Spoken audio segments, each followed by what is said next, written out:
Jésus entre à Jéricho et traverse la ville. Il n'a pas l'intention de s'y arrêter ou d'y passer la nuit. Zachée, pur de cœur, innocent, homme riche. Surintendant, gestionnaire des collecteurs d'impôts. Collecteur d'impôts, homme réputé corrompu et de mauvaise vie, appelé communément pécheur.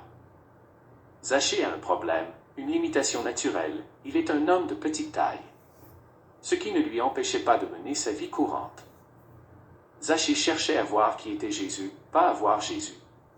Il y a une différence entre voir qui était Jésus et voir Jésus. Voir qui est Jésus, c'est mettre un visage sur Jésus dont nous avons entendu parler, à quoi il ressemble. Cela signifie dans ce cas, si le désir profond de voir Jésus-Christ dans sa manifestation visible, et contempler son visage. Voir Jésus, c'est voir comme pour la première fois quelqu'un on ignore, quelqu'un qu'on découvre, parfois avec peu d'intérêt, comme spectateur. Référence Jean 12, 20-32. Les Grecs viennent pour découvrir Jésus, pour le rencontrer. Ils sont venus à Jérusalem pour adorer, leur objectif était autre, et ils profitent pour connaître et découvrir la personne de Jésus. Dans ce passage, nous voyons que Jésus répond en montrant qu'il y a un prix à payer pour le suivre. Ici, nous voyons Zachée qui fait tout son possible pour voir Jésus, mais il y a un obstacle, la foule. La foule est la difficulté que rencontre Zachée, et qui met en lumière le problème dont il n'avait peut-être jamais pris conscience de la gravité, puisque sa petite taille ne l'empêchait pas de vivre normalement, ni de travailler, ni de faire de l'argent. Mais au jour où il décida de voir Jésus, la face aux difficultés, aux obstacles, ses limitations se manifestent. Qu'est-ce que cela signifie pour nous concrètement? Cela signifie que nous pouvons traîner une limitation, un problème, une faiblesse ou même un caractère qui ne nous empêche pas de mener notre vie, de prospérer, de travailler, bref, de vaquer à nos occupations et même de réussir dans la vie. Mais le jour où nous prenons la décision de chercher Jésus, de le connaître face à face, alors, ce jour-là, cette limitation se manifeste lorsque nous sommes confrontés aux épreuves. Nous voulons tous voir à quoi ressemble Jésus, nous voulons mettre un visage sur ce nom que nous entendons chaque jour, que nous chantons chaque jour. Mais lorsque cette décision est prise, alors là les véritables difficultés que nous pensions connaître vont alors se révéler et nous verrons leurs conséquences. C'est à ce moment-là que Zachée prend vraiment conscience qu'il est petit de taille et qu'en restant à cet endroit, il ne verrait jamais le visage de Jésus. Il prend rapidement action. Il faut noter que la taille de Zachée n'a pas changé. Mais il se donnera les moyens de voir le visage de Jésus malgré cette limitation. La raison qui le pousse, c'est l'état de son cœur. La motivation de son cœur. Il a soif et faim de Jésus.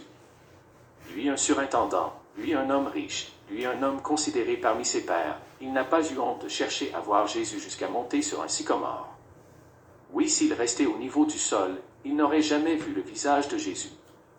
Il est monté en hauteur, ce qui a une forte signification. Rester au sol, rester attaché à la chair, utiliser les moyens humains, chercher à voir Jésus en utilisant la chair. Mais monter, c'est aller en hauteur, prendre les moyens de s'élever, le jeûne, les privations, les abstinences, la mort en soi, pour laisser s'élever l'esprit. L'histoire de Zachée nous montre que lorsqu'après avoir entendu parler de Jésus, après avoir chanté Jésus, crié son nom, il est maintenant temps de mettre un visage sur ce nom. Lui-même Jésus nous a dit, celui qui a le cœur pur verra Dieu. Ce n'est pas une parabole, mais littéralement voir des IE. Zachée avait-il le cœur pur? Vérifions la parole de Dieu. Il faut noter que Zachée connaissait le chemin que prendrait Jésus, il pouvait anticiper. Puisqu'il a su que la première méthode n'a pas fonctionné. Nous connaissons la voie de Jésus, nous pouvons anticiper. Il a déjà indiqué son chemin. Si quelqu'un le cherche de tout son cœur, il le trouvera. Lorsque nous prenons les moyens de chercher le visage de Jésus, lui-même s'arrêta pour nous rencontrer afin de ne pas seulement le voir en passant, mais il prendra le temps de nous visiter. Elle connaît ceux qui veulent et cherche à voir son visage. Il s'arrête pour se présenter à eux et loger chez eux. Jésus n'avait pas l'intention de s'arrêter à Jéricho. Mais la soif de Zachée, cet homme qui voulait le voir, même pour une seule minute, l'a fortement interpellé et l'a obligé à changer son programme.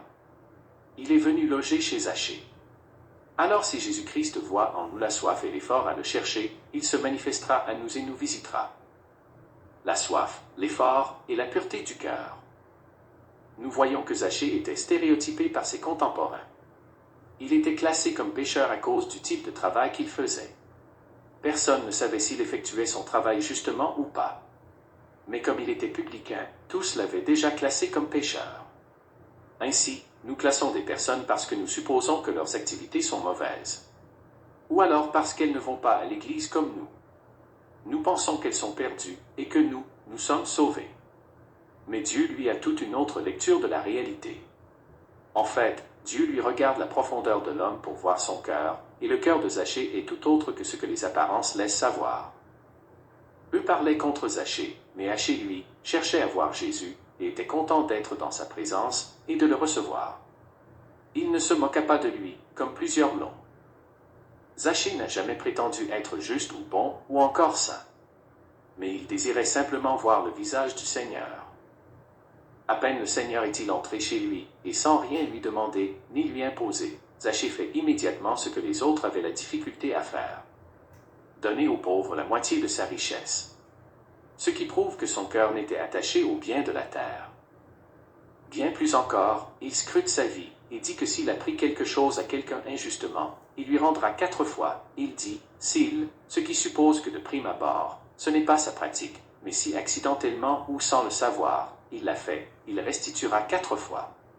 Un homme au cœur honnête et repentant. Voilà dont les hommes au cœur pur qui verront Dieu, ceux qui l'aiment de tout leur cœur, ceux qui le recherchent ardemment, ceux dont les cœurs ne sont pas attachés aux choses du monde et de la terre, et ceux qui sont honnêtes et repentants du fond du cœur. Ceux-là sont exactement les descendants d'Abraham. L'opposé de Zachée, le jeune homme riche. Marc 10, 17-27. Le jeune homme riche est le modèle des personnes qui veulent acheter une place au ciel. Ils sont corrompus et veulent même corrompre Dieu, flatter Dieu pour leur garantir une place au ciel.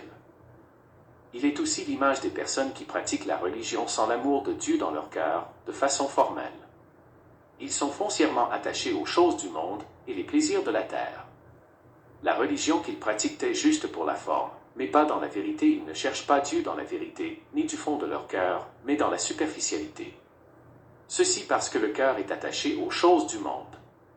Jésus l'aima et lui dit, pour être parfait, avoir une rectitude morale et éthique qui accompagne ta vie spirituelle, va débarrasse-toi des biens qui te tiennent captif et suis-moi. Directement, le jeune homme s'attrista, en s'en alla tout triste. Il était très riche. Oui, Zachée était aussi riche, mais lui son cœur se réjouit, parce qu'il avait un cœur pur, libre de toute idole et méchanceté, mais celui-ci avait un cœur corrompu et esclave des idoles du monde. Pour ce type de cœur, même quand il verrait Jésus face à face, cela ne servirait à rien. 1 Jean 2, 15-17. Le cœur de cet homme était plein de l'amour du monde et des choses du monde, dont pas de place pour l'amour de Dieu. L'intégrité du cœur est d'un grand prix devant Dieu. Il vaut mieux que l'argent et enregistrer l'or.